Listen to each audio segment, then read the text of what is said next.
I don't remember much of the house fire that killed both my parents. I lived on the first floor, but the gray smoke had grown so thick that I stumbled blindly for what felt like hours before finding a door. My throat felt like sandpaper, and my eyes constantly streamed tears of irritation and pain. Strips of burned and mutilated flesh hung from my poor hands, though I knew it would heal rapidly within a few hours. A firefighter appeared like a ghostly silhouette before me. I remember the flashing lights of police and fire trucks and the faraway echo of deep voices. From the direction of the house, I remember the dying screams of my parents as they burned alive. My childish imagination could never have predicted what would come next.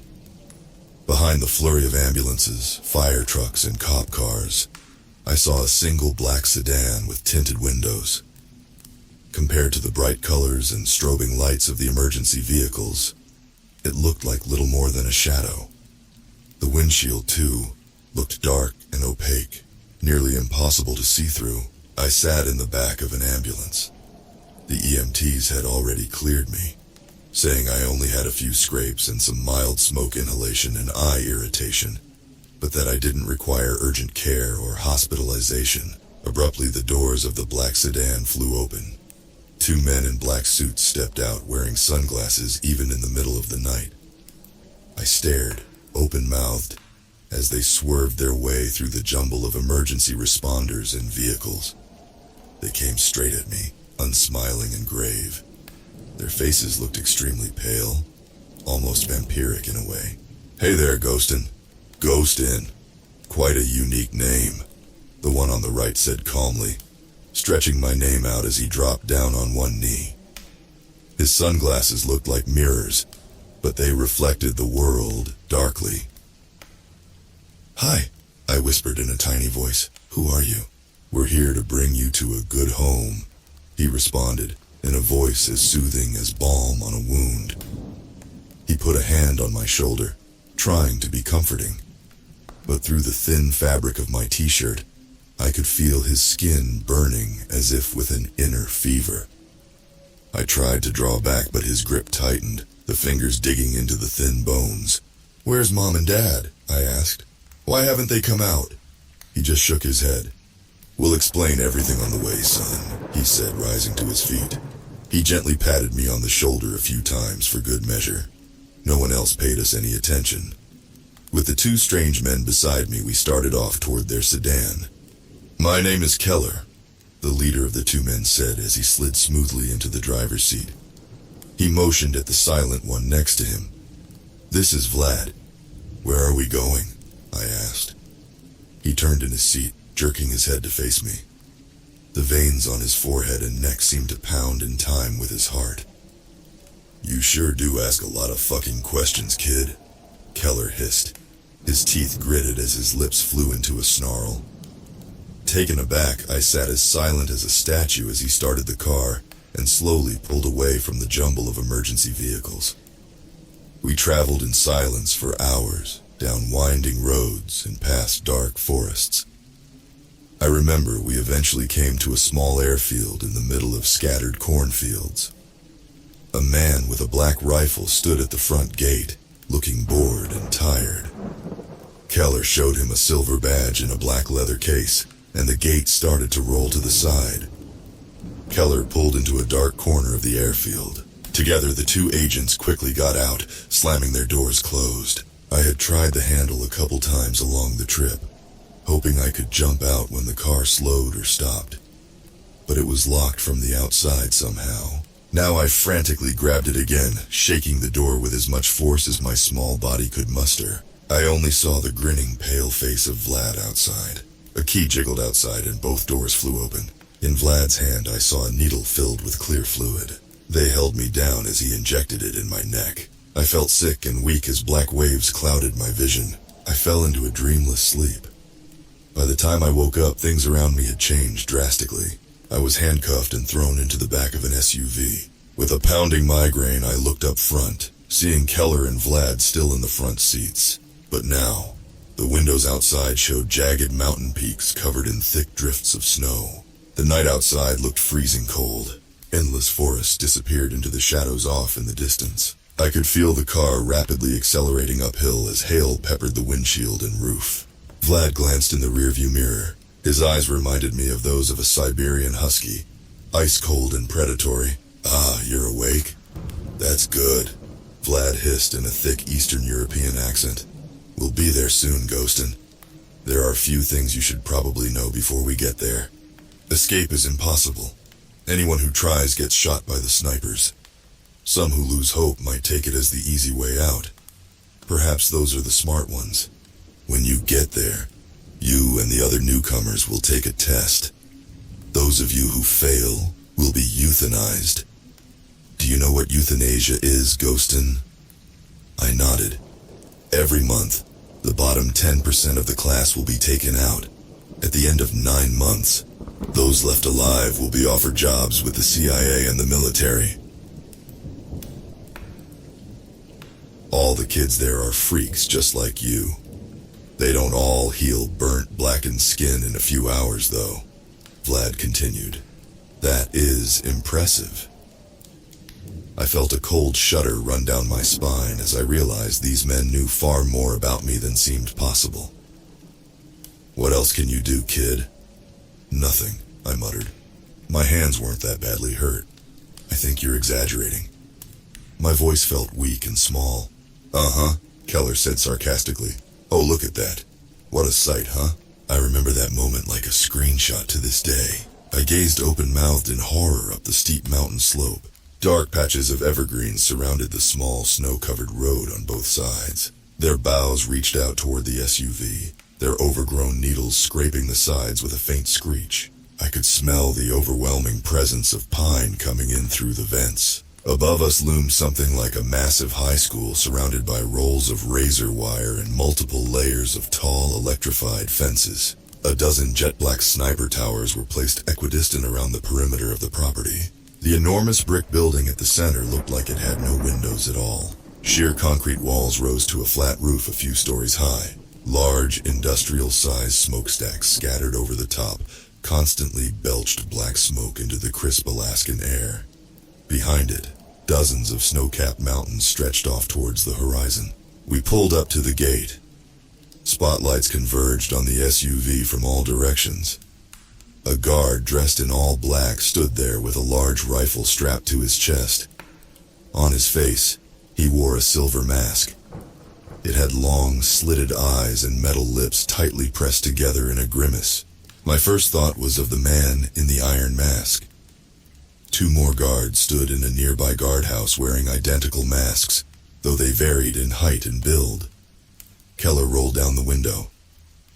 The guard in charge spoke in an electronically distorted voice. It sounded inhumanly deep with a subtle hiss of static writhing under his words. "What is your business?" the guard hissed. "We're dropping off another subject for the tests," Keller said calmly, showing his silver badge. "The Department for the Cleansing of Anomalies.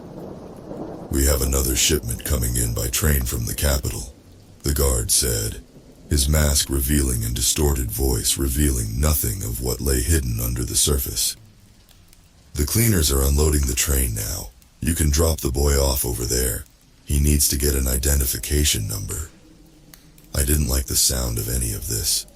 Most of all, I felt unnerved by the way they talked about me as if I were a sack of meat getting delivered to a butcher shop. The SUV slowly pulled off from the front gate, following the freshly plowed road that wound its way around the exterior of the strange, prison-like school. I could hear faraway screams, a combination of many dissonant voices that rose and swelled into a hellish cacophony. I saw a platform of bare, gray concrete swarming with hundreds of kids, most of them looking like they were in the range of 9 to 13. More armed soldiers wearing the same silver masks screamed orders. Some held black German shepherds on long chains that snarled and snapped at the kids, pulling against their restraints with wolfish ferocity. "We're here," Keller exclaimed excitedly, pulling up next to the concrete platform.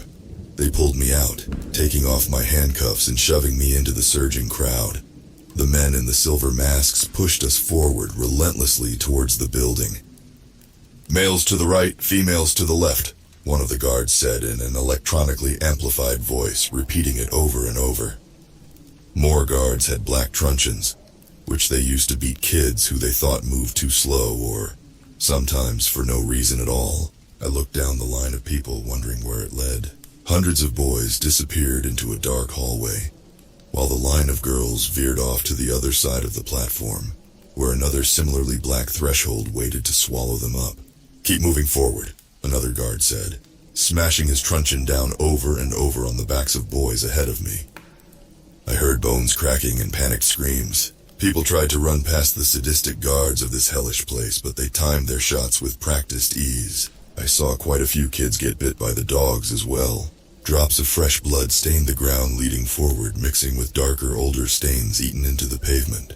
I shivered uncontrollably in the freezing Alaskan winter, wondering if I had somehow ended up in hell. Maybe I had died in the fire along with my parents and this was eternity. I tried to slink into the center of the crowd, letting the boys on both sides of me take the brunt of the blows, though a few glancing strikes still hit me.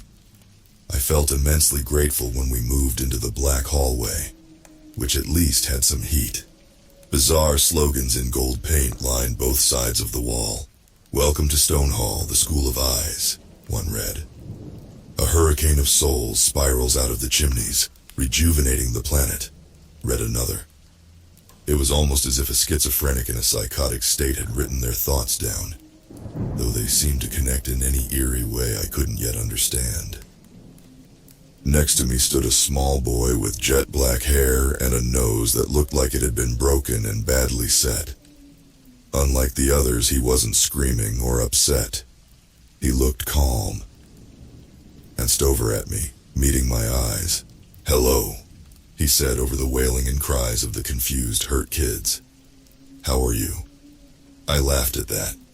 "Not very good, to tell you the truth," I answered. "I think we might die tonight."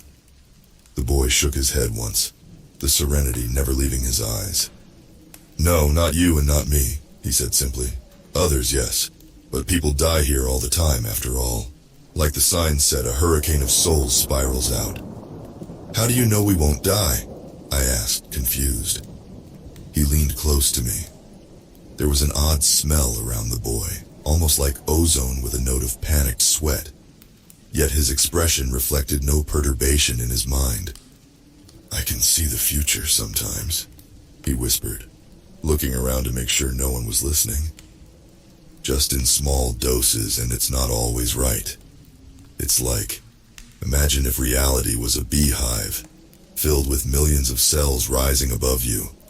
Those are all the possible worlds, but some paths are straighter heading upwards, and these are the more likely realities. Other paths would have to swerve and curve in insane ways, and these realities almost never come true." "Well, I sure hope you're right," I said, "because today is not a good day to die." I found out that the boy's name was Dean. I stayed close by his side as all of the boys were herded one by one into a room. After waiting for nearly half an hour, it was my turn. A guard in a silver mask took my arm and put it on top of some sort of machine that reminded me of an X-ray. A metal clamp closed around my wrist and elbow. Two other guards watched, armed with black rifles. Suddenly, red lasers shot out, sizzling into my skin. I screamed, trying to pull away, but seconds later it was over. I looked down at my arm, seeing a number tattooed there in black copper plate. A2101. After that, we were led into a large auditorium with hundreds of velvet-lined seats facing a stage. A man in a black robe wearing the same iron mask as all the other guards stood there waiting, not moving in the slightest. For a moment I thought it might be a mannequin. Dean stood behind me in line, "Find seats!" the guards screamed in their amplified voices. People scrambled to the nearest open seat. Dean and I found 2 seats near the front, only a stone's throw away from the still figure on the stage, looming over the crowd like the angel of death. On the right arm of each seat, there was a tablet. The screen stayed dark for now, but once the hundreds of boys had taken their seats, all of them in the room turned on at once. "You know why you're here in Stone Hall," the black-robed man on the stage said, taking a long step towards the students. "Each of you are different, capable of great things. In this school, we will weed out the weak and feeble. Only the strongest and smartest will survive. The first round of elimination will take place by test. Enter your identification number at the top of the screen. The test will begin in 10 seconds.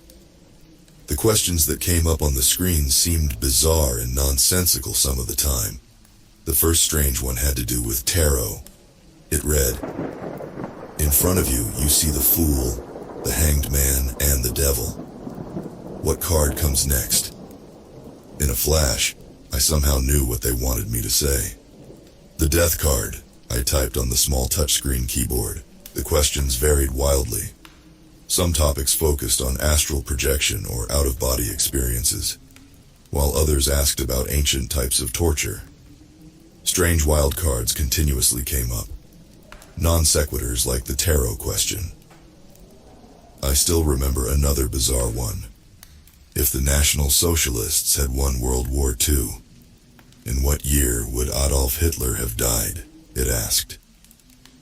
I thought about what Dean had said, how he could see different realities above him like the cells of an eternal beehive.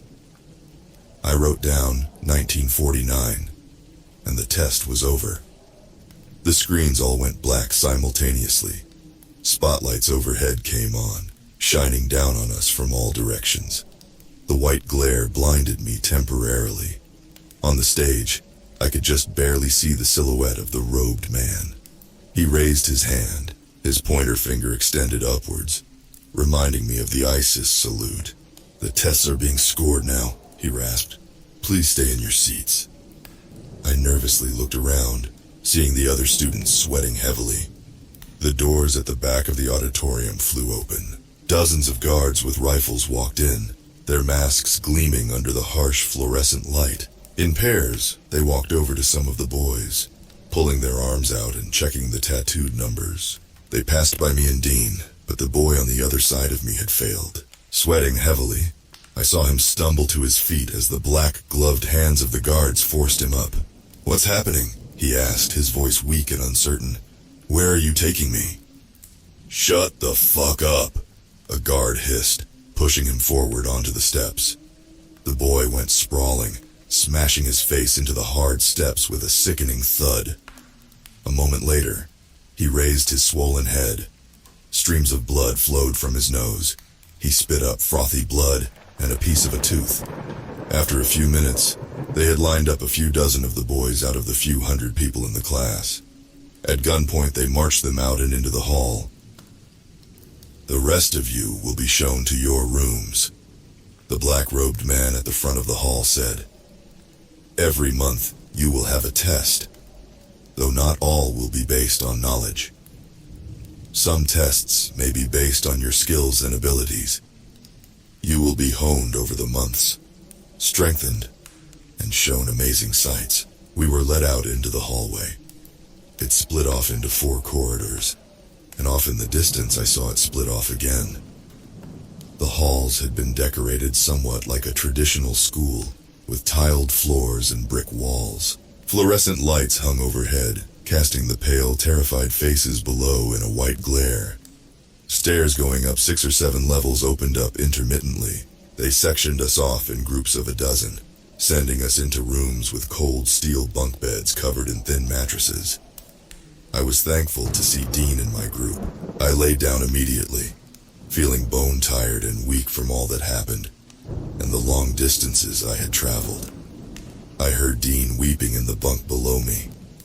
And then, far below us, the screaming started. At first it came through muffled. I saw air vents in the room, square grills at the corners. The sound seemed to come from them. The wailing intensified, the notes of agony and terror growing stronger. "What is that?" I whispered, not wanting to know the answer. I had a sick feeling in my stomach. My heart was racing. "You can't see it?" Dean asked. "I can. They get locked in concrete rooms. Then the vents start whirring, and the poison comes through. They see their nails turning blue as they pile up into pyramids of bodies, coughing up blood from screaming so loud and so long. Can't you see it?" "No, I can't," I said. After about 15 or 20 minutes, the intense, agonized wailing began quieting down. One by one, the voices died out like stars winking out at the end of the universe. I fell asleep sometime in the pitch-black night. I dreamed of pyramids of naked corpses with dilated pupils and blue lips. Men in hazmat suits came in, but when they turned to look at me, I realized their suits were fused to their skin. Their plastic masks melted to their blood-red, grinning skulls. I woke up screaming as something like a tornado siren rang out above me. Bright lights turned on overhead, humming with an incessant tinking sound. I thrashed in my bed, falling off the side of the bunk and landing on the floor. The other boys looked at me like I was insane. Dean got out of bed and helped me stand up. We were marched single file back down the hallway. Classrooms opened up on both sides of us, filled with a mixture of girls and boys. A silent guard with a silver mask pointed us toward a classroom on the right, where a dozen girls sat at tables, their eyes looking tired and haunted. A man stood at the front of the class, with strange blood-red irises. He had a shaved head and a reddish hue to his skin, as if he were at risk of exploding from hypertension at any moment. "Sit down!" he yelled. "Sit down! We don't have much time here." I quickly found a seat at a table with 3 other boys. On the chalkboard, the man had written, in large, spiky letters, "Pyrokinesis." "My name is Mr. Antimony, and I'm here to teach you little shits about pyrokinesis," he hissed, walking in circles with a manic energy. "Most of you will fail. The art of harnessing the deathless self within the heart and bringing heat from it is a rare one. It has been practiced by Buddhist monks and practitioners of Advaita Vedanta for millennia, along with the other higher arts like telekinesis, mind reading, and astral projection. A few of you may be worthy enough to realize the source of this power. In the drawers in front of each of you, you will find a variety of objects: cotton balls, rubbing alcohol, paper, and a book titled The Art of Living Fire, written by the ancient seer Hermes Trismegistus.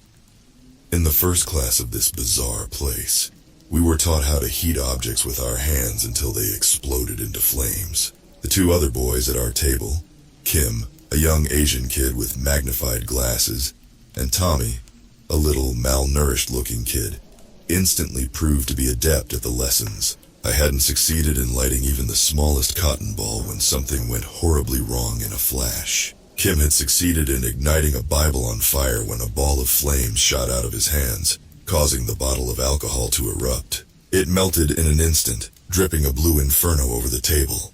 It soaked into Kim's shirt and pants, and the red flames that emanated from his hands exploded. He screamed, running in circles as his skin blackened and dripped. I saw his eyes melting out of his head. He fell to the floor, and someone grabbed a jacket and tried to smother the flames, but it simply ignited. The student dropped the jacket, backing away from the screaming, writhing body on the floor. During the next few weeks, we continued to learn at the nightmarish classes of Stone Hall. Regular casualties occurred, and deaths frequently happened during accidents. Yet these deaths did not go towards the quota that would be enforced in another week. Another 10% of the class would die. And this time they said the tests would include practical demonstrations of powers that would be ruled by a team of judges. "We need to get out of here," Dean whispered one night. Tommy lay at the next bunk over, his small face looking pinched and mousy in the dark. "They're going to start the executions again soon," he said. "The path to the concrete rooms down below." "The path to the gas chambers," Dean agreed. "We need to find a way to break out and tell the world about this place." All of us had grown exponentially in the last few weeks, our latent abilities coming to fruition under the constant watchful eyes of the teachers. "Why don't you use your precognitive abilities to see a way out?" I asked Dean. "There has to be weak spots. Maybe we can kill the guards and take their suits, if we had the masks on." "We're too small," Tommy said. I shook my head. "You're too small," I said. "Dean and I might be able to pass. Not all the guards are tall, after all." "What if the students rebelled?" Tommy asked. "Maybe we could ask around."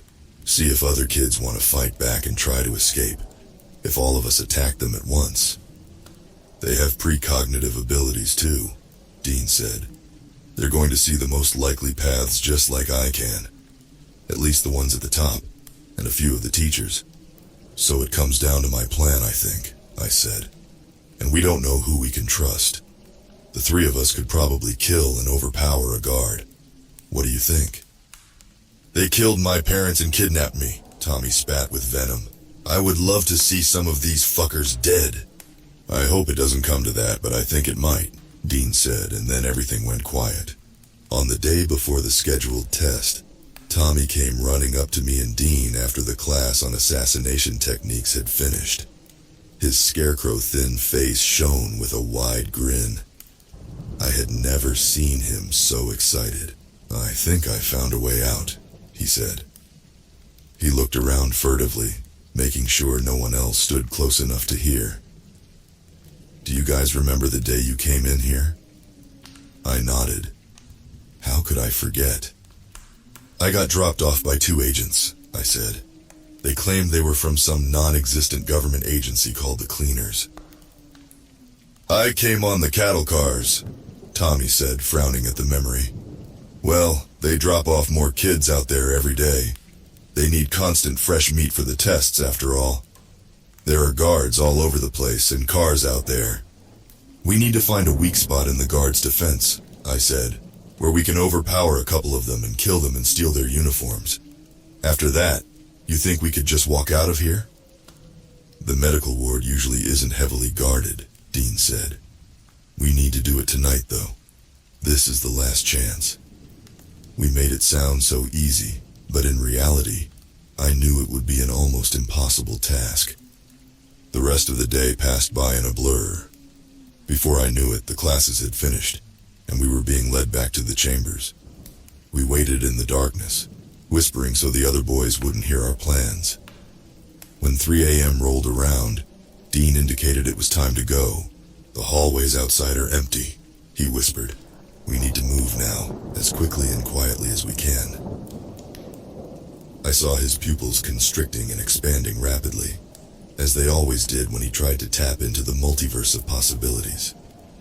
I wondered what it looked like staring up into the beehive of realities. Despite his attempts to help me learn some precog abilities, I had failed in every attempt so far. Whether day or night, the hallways always looked the same, windowless, with every inch of them illuminated by the harsh fluorescent lights overhead. Dean lead us successfully down turn after turn. I heard the guard's steps missing us by mere seconds. Afraid to even breathe too loud, we made our way towards the medical ward.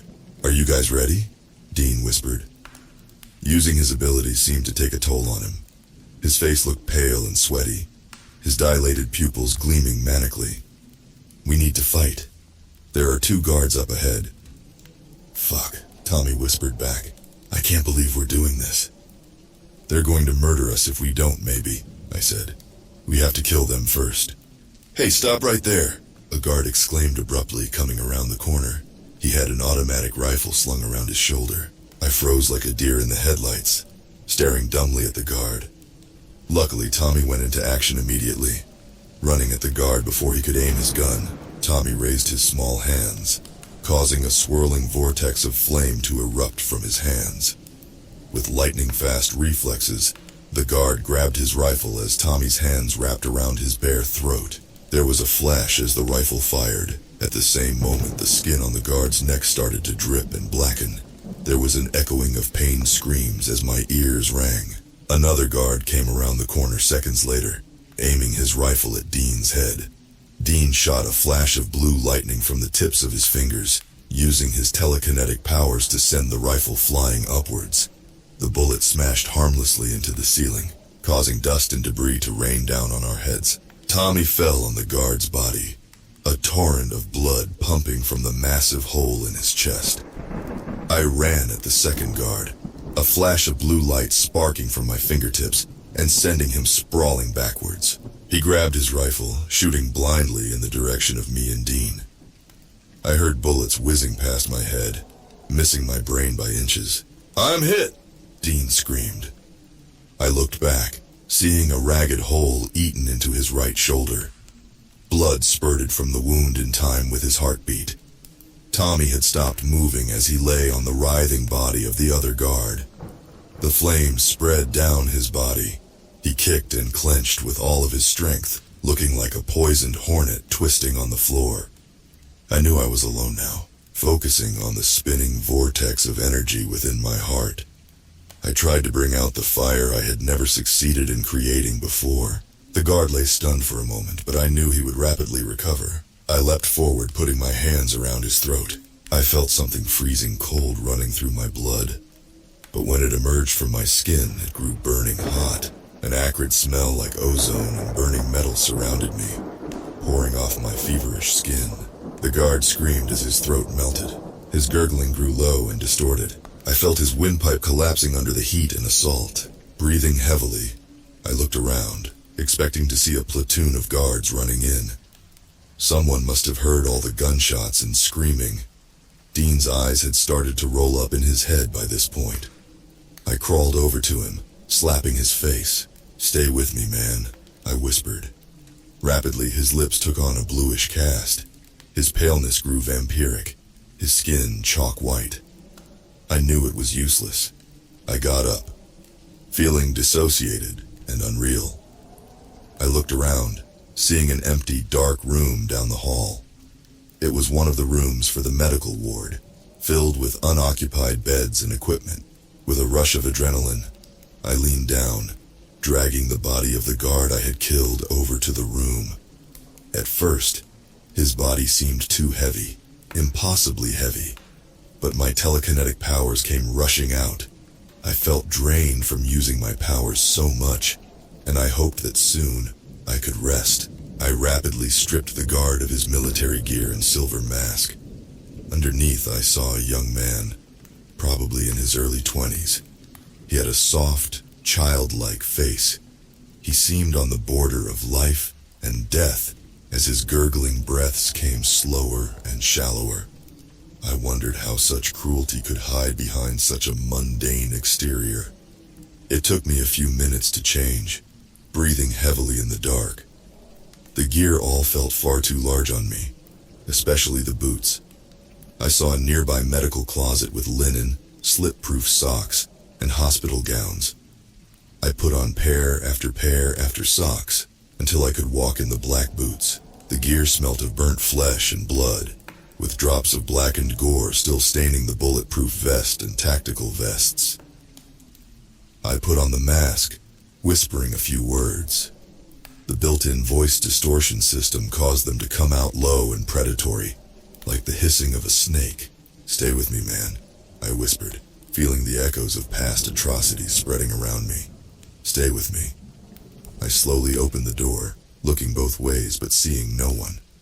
Close by, I heard heavy footsteps rushing in our direction. I came around the corner as a dozen guards ran up with rifles.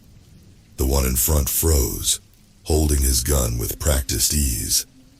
I stared into the unreadable silver face, wondering if this was the end. "I found 2 boys dead," I said. "Some guards, too." "We heard gunshots," he responded. I nodded, pointing behind me at the pools of blood and the broken bodies laying strewn about like garbage. "It looks like a couple kids attacked some guards," I said. "I was just about to go report it and call for backup." "Go get the principal," he hissed. "We'll secure the area."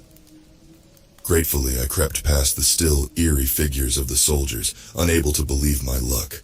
I made my way outside, hearing panicked screaming and pained sobs. A new round of kids stood next to the cattle cars of the train under a cloudy black sky. A thin layer of cracked ice covered the ground. Seeing these kids beaten and pushed forward brought back horrifying memories of my first night here.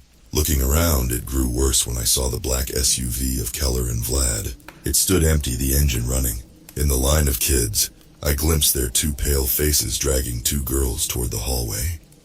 Blending in with the crowd of guards, I quickly made my way over to the SUV and got inside. Without hesitation, I put it in drive and slowly started pulling away. No one had noticed anything yet in the chaos of the moment.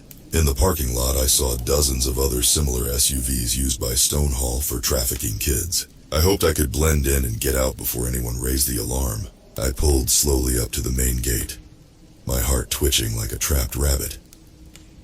The iron mask of the guard revealed nothing as I rolled down the window. He held his rifle tightly in his hands. Through the eye holes, I saw two red irises staring out. Identification? The distorted voice said. Even through the distortion, I could hear the boredom in his voice. I checked the pockets of the dead man's uniform, finding a wallet.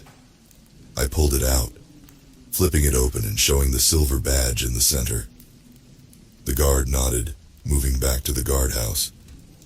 The gate slowly started ambling to the side. "Wait! Stop him!" a voice shrieked from behind me.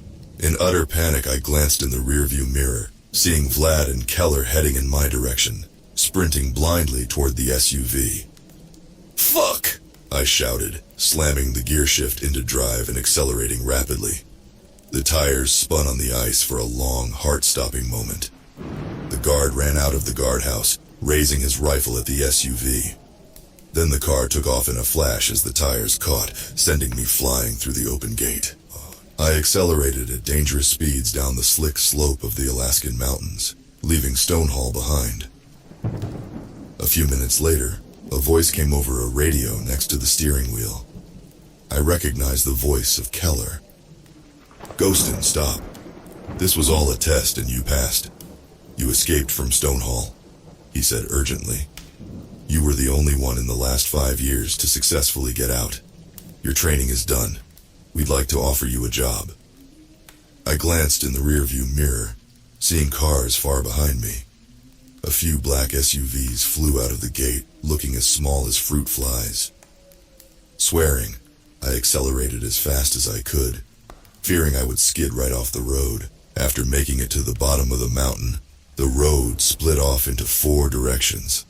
I saw a thick forest to the left and right. Nervously, I pulled right and sped around the corner, nearly sliding into a tree. I looked in the rearview mirror again, but I didn't see my pursuers. I pulled over, abandoning the car, and fleeing that place of horrors.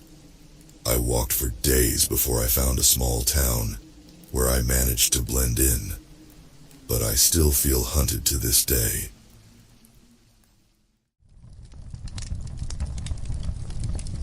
Whew, man, that was one intense and haunting journey through the hidden corners of a secret government school in Alaska. A huge thanks to the original author CIA Herpes for this gripping and thought-provoking tale. And be sure to check out their other chilling works, link in the description. The idea that students could face such extreme consequences in a secluded and controlled environment is terrifying. This story reminds us that the unknown can be more frightening than we ever imagined. It makes you wonder, what other sinister secrets are being kept from us, hidden behind walls and barbed wire? If you enjoyed this story and want to hear more like it, don't forget to hit the like button and subscribe to the channel. I'd love to hear your thoughts on this tale, so leave a comment below. Do you think a place like this could really exist? And what would you do if you found yourself in Ghostin's shoes? Also, if you have any story suggestions or personal experiences you'd like to share, feel free to reach out. Remember, in the shadowy world of hidden truths, danger and mystery are always lurking just out of sight. As always, thank you so much for listening. I'll see you soon. Until then, stay safe out there. You never know.